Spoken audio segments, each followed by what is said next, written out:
टिमसँग चाहिँ छलफल गर्छौं। यहाँ विभिन्न निकायहरू छ।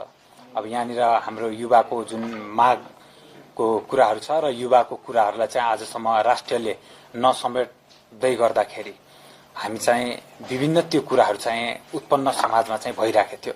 त्यो कुराहरूलाई चाहिँ अब कसरी एउटा ठाउँमा चाहिँ लिएर आउने र त्यसलाई चाहिँ इम्प्लिमेन्टेसन तर्फ पनि चाहिँ हामी यो युवा मन्त्रालयको तर्फबाट चाहिँ कसरी यसलाई अगाडि बढाउने भन्ने विषयमा चाहिँ हामी छलफल गर्छौं र के कुरा हुन्छ हामी पहिला चाहिँ कामै गरौं, पहिला कामै गरेर देखाउँ न हैन। अब मात्र खाली यो बोल्दो रहेछ, बोलेर त सबै कुरा बिग्र्या हो नि हैन। तपाईहरुले अलिकता इन्डोर्स मलाई गर्दिनु भयो भने मैले चाहिँ आफ्नो अनुरूपले चाहिँ टिमसँग चाहिँ सल्लाह गरेर नेपालमा चाहिँ के कुरा फ्लेक्सिबल छ त, हामी त अब आफूसँग भएको रिसोर्स पनि कुरा हेर्नुपर्ने बेला हैन। अब हुँदै नहुने कुरा, रिसोर्स नपुग्ने कुरालाई चाहिँ हामी भोलि गएर यो गरिदिन्छु अनि त्यो कुरा भइदिएन भने फेरि पनि त आशा मर्छ नि त।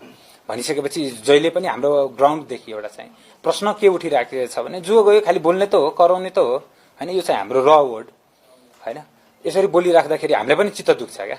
त्यही भएर चाहिँ हामी चाहिँ जति सक्दो हुन्छ पहिला चाहिँ काम गर्छौं अनि कामको कुरा चाहिँ ब्रिफिङ गर्छौं। नभए चाहिँ के हुन्छ भने गफै गफ मात्र कुराको चाहिँ ब्रिफिङ हुन्छ।